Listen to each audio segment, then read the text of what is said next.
अस्सलाम वालेकुम, खुशामदीद and welcome to एनिमिलिया.pk। मैं हूं आपका वैद डॉक्टर फुरकान। क्वेश्चन था कि हाई या लो टेम्परेचर के अंदर वैक्सीन हो सकती है? बिल्कुल भी नहीं हो सकती। वैक्सीन को करने के लिए सबसे ज़्यादा ज़रूरी ही उसके बॉडी टेम्परेचर का मेंटेन, उसका नॉर्मल होना है।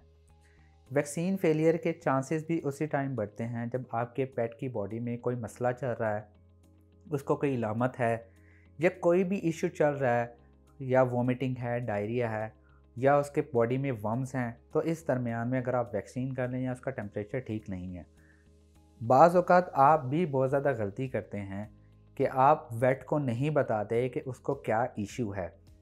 सम टाइम या तो ओनर छुपाने की कोशिश करता है, या अक्सर औक़ात डॉक्टर की भी गलती हो सकती है कि वो प्रॉपर हिस्ट्री नहीं लेते। लेकिन एज ए पेट ओनर आपकी ज़िम्मेदारी बनती है कि जब भी आप डॉक्टर के पास जाते हैं तो उनको पहले से आगाह कर दिया करें कि इसको ये मसले मसाइल आ रहे हैं, तो क्या हम इसे वैक्सीन कर सकते हैं। तो डेफ़िनेटली वो मना ही करेंगे कि उसको वैक्सीन नहीं हो सकती। जब तक वो प्रॉपर ठीक नहीं हो जाता तब तक आप वैक्सीन नहीं करवाएं।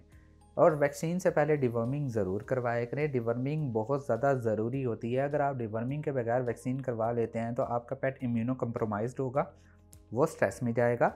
इम्यूनो कम्प्रोमाइज़ होकर जिस डिज़ीज़ की वैक्सीन की होगी वो अक्सर औक़ात वही डिज़ीज़ आ जाती है, वही यानी वैक्सीन जो है वो रिएक्शन कर जाती है।